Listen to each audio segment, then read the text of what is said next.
ازيكم عاملين ايه؟ احنا النهارده ريفيو عن الكبه الجميله اللي انتوا شايفينها دي. شيك جدا، موديل جديد. زي ما انتوا شايفين دي استعمالاتها تمام. بس انا بنصح كل ست بيت يعني ما تستعملش الكبه دي في فرم اللحمه، يعني هاتيها مفرومه. لو هتعملي حواوشي او كفته او افرمي الخضار وهتجيبي اللحمه مفرومه وبعد كده ضيفي الاضافات. تمام. هي الديزاين بتاعها تحفه، الموديل بتاعها تحفه وعمليه جدا.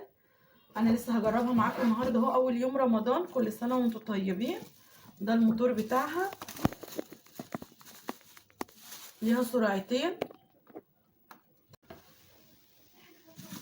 وكمان افضل حاجه عجباني يعني في الكبه دي، طبعا عارفين الكبه بتاعتي. الفرق بين دول ان دي حله ستانلس جميله. هنا السلاحين واحد كقطعه واحده، لكن الكبه التانية عندي السلاحين بيتفصلوا عن بعض. تمام.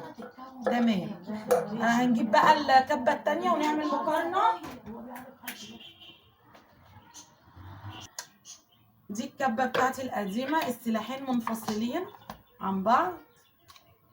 انا حبيت الديزاين ده كتير وحاساها عمليه اكتر، بس المشكله ان هي لما بتقع مني بصوا تنكسر بالشكل ده او تتشرخ، فانا ما حبيتش النوع ده من الكبات.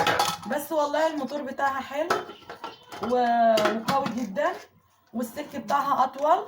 دي بقى لها 3 سنين عندي، طبعا انتوا واخدين عليها في التصوير، بستعملها معاكم كتير.